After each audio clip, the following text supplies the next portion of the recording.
Assalamualaikum warahmatullahi wabarakatuh. Saya ingin mengungkap, ingin mengenang sejarah-sejarah hidup saya. Pada waktu itu saya mendalami amalan-amalan, yaitu mengamalkan ketauhidan. Belum lama saya sudah mendapat ujian-ujian. Saya didatangi teman saya dari Jawa Tengah, yaitu dari Sembatur Agung, yang namanya Kang Bambang. Lalu saya sambut dengan gembira karena sudah lama sekali baru bertemu. Lalu mereka bilang, "Mbah, saya ini diperintah sama teman-teman semua. Teman-teman semua itu sangat rindu sekali, kangen sama Mbah. Jadi mengharapkan kedatangannya Mbah di Jawa Tengah, yaitu di Pati, di desa Sembatur Agung." Lalu saya jawab, "Yang penting kalau acara itu acara yang positif, acara yang baik, lalu saya prioritaskan, saya utamakan," saya bilang gitu. Lalu saya dibawa ke Jawa Tengah, dibawa ke Pati, desa Sembatur Agung. Sampai ke sana, sudah sampai ke rumahnya Kang Bambang, itu sudah menjelang maghrib, menjelang sholat maghrib, yaitu saya izin, yaitu sholat maghrib dulu. Setelah habis sholat maghrib, saya mendengar suara-suara sepeda motor itu kok terlalu banyak. Ini ada apa? Ini dalam hati saya.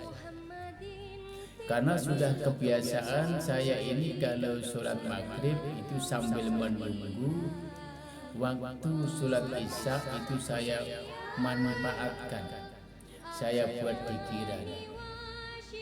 Pada akhirnya waktu sholat isya sudah mancing. Lalu saya menjalankan sholat isya. Habis sholat isya saya dipanggil sama tuan rumahnya yang namanya Kang Bambang. "Mbah, mari ikut saya." Saya jawab, "Oh, di mana?" "Pokoknya ikut saya lah ini sama teman-teman semua ini." Tahu-tahu saya ini dibawa ke rumahnya, kalau nggak salah insya Allah itu namanya Pak Hadi. Itu seorang tokoh agama khususnya di desa Sembatur Agung. Sudah sampai ke rumahnya Pak Hadi itu, lalu acara itu dimulai. Langsung Pak Hadi itu bilang, "Jadi orang itu nggak usah neko-neko, nggak usah membuat gaduh. Apa yang sudah ditentukan dari syariat agama Islam, mari kita jalankan bersama-sama. Nggak usah itu neko-neko." Dia bilang gitu. Lalu saya bertanya, "Maaf, ini ada apa ya? Saya kok kurang tahu."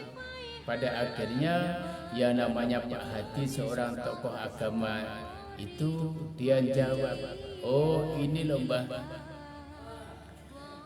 Jadi saya ini sebagai perwakilan, wakilnya sahabat-sahabat semua, wakilnya anak-anak semua ini. Dia mau mengingatkan Mbah Juri itu tidak berani, maka dia mengutus saya, suruh, yaitu mengingatkan. Katanya Mbah Juri kalau sholat wajib itu tidak menggunakan kain sarung, hanya menggunakan yaitu celana pendek.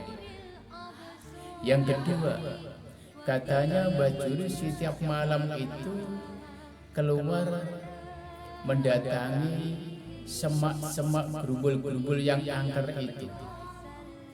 Lalu saya jawab, kalau saya menjalankan sholat waktu, sholat fardu,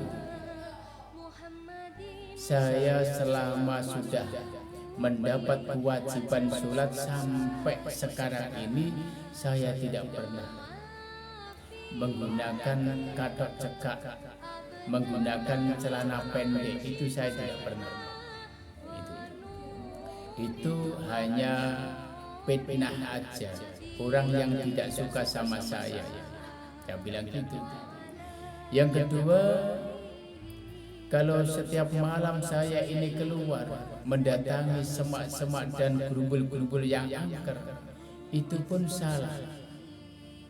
Memang saya ini kalau habis sholat sunnah seperti sholat tahajud, sholat hajat, sholat tasbih, itu sudah menjadi kebiasaan saya ini keluar dari rumah. Saya hanya mencari ketenangan jiwa, hanya mencari yaitu bagaimana rasa taatnya kepada Allah, bagaimana rasa cintanya kepada Allah. Apakah saya ini masih takut dengan makhluk-makhluk yang lain atau tidak? Jadi saya ini istilahnya hanya mengetes keimanan saya sendiri. Kalau saya takut sama makhluk-makhluk yang lain, mungkin saya tidak akan berani yaitu keluar dari rumah. Karena pada waktu itu kadang-kadang jam 2, kadang jam 1 baru saya keluar.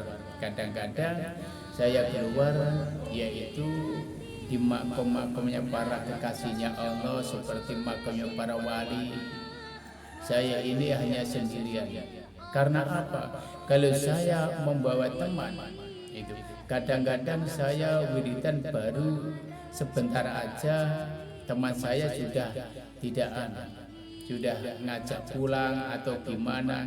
Makanya saya ini kalau keluar malam itu saya sendirian. Tujuan saya apa? Tujuan saya hanya untuk mengetes keimanan saya sendiri. Sebagaimana rasa taatnya kepada Allah, seberapa rasa cintanya sama Allah. Kalau saya cinta sama Allah, saya taat sama Allah, maka saya tidak akan takut dengan makhluk-makhluk yang lain seperti hantu atau yaitu pocong atau gandaruwo dan lain sebagainya. Ini tujuan saya. Saya tidak pernah saya keluar saya ini hanya melulu hablum minallah, hanya ingin mendapat ridhonya Allah Subhanahu wa ta'ala. Pada akhirnya yang namanya Pak Hadi, seorang tokoh agama khususnya desa Sembatoro Agung itu, dia bilang, loh, semua apa yang dikatakan itu salah toh. Maka saya sebagai wakilnya anak-anak ini, sebagai itu utusannya anak-anak ini, saya mohon maaf Mbah yang sebanyak-banyaknya. Pada akhirnya di meja itu ada asbak. Ada asbak yang polos, ada yang ukir-ukiran juga ada asbak yang itu kepala anjing juga ada. Saya bilang, asbak ini semua ini buatan siapa? Akhirnya dijawab, ini buatan dari tukang Mbah. Kalau saya itu sama asbak ini, saya ini menghina sama asbak ini, sama juga saya menghina sama tukang. Saya bilang gitu. Kalau kamu menghina sama sesama manusia, sama juga kamu menghina Allah, karena manusia ini yang membuat Allah itu. Akhirnya alhamdulillah itu sama sadar. Ini ujian-ujian saya yang pertama.